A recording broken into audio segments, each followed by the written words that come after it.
En väl fungerande kollektivtrafik är viktigt för ett växande och hållbart Skellefteå. I november så får Skellefteå Buss en ny VD.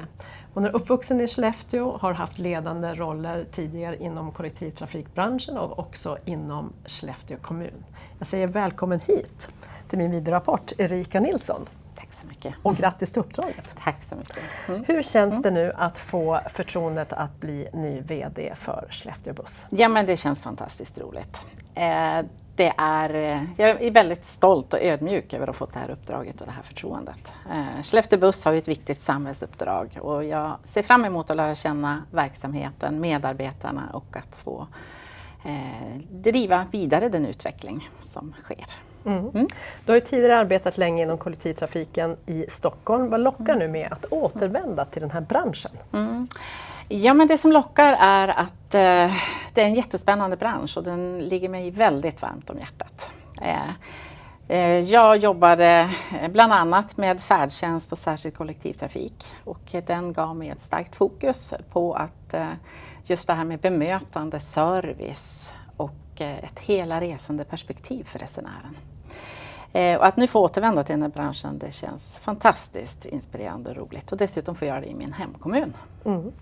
Du har ju också många års erfarenhet som avdelningschef i Skellefteå kommun, senast genom förvaltningen supportlokaler. Vad tar du med dig från det?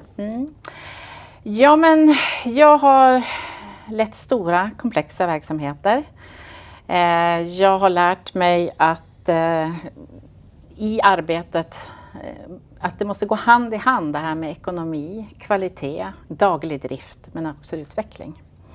Jag har jobbat mycket med digitalisering i samverkan med andra verksamheter och aktörer.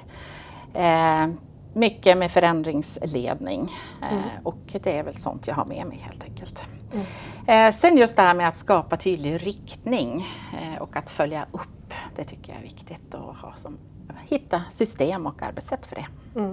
Du pratar ju mycket då egentligen om ditt ledarskap och många uttalar ju verkligen betydelsen av vikten av ett ledarskap. Hur skulle du säga att ditt ledarskap är? Förutom tydligheten. Ja, men det är väl precis det. Tydlighet, det är tillitsfullt och också engagerande. Jag tror att det är jätteviktigt att människor känner ett ansvar och är stolt i sitt arbete. Och jag tror på att människor vill göra ett bra jobb. Och mitt ansvar som ledare är att se till att det finns förutsättningar och skapa de förutsättningarna. Jag vill att man ska känna ett ansvar och en stolthet helt enkelt. Nu har det varit mycket diskussioner om Skellefteå Buss och vilka möjligheter ser du nu för Skellefteå Buss under de kommande åren? Ja, men jag tänker Skellefteå fortsätter utvecklas och med det så behöver man också titta på smarta sätt för människor att kunna förflytta sig.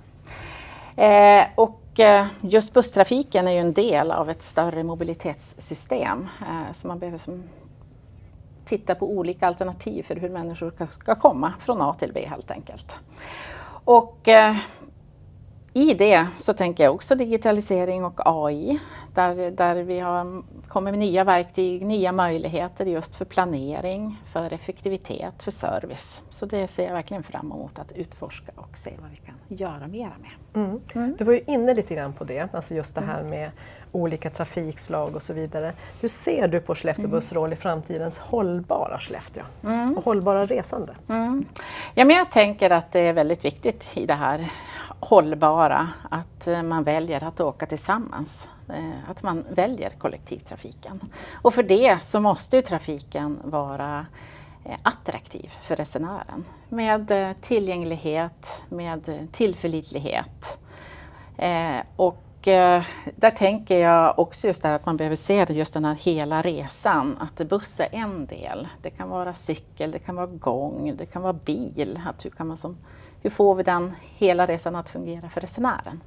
Så det tänker jag är någonting att kika närmare på. Och lyckas vi med det så då kommer vi att bidra till ett mer hållbart samhälle, ett mer hållbart Skellefteå där man vill bo och verka, tänker jag.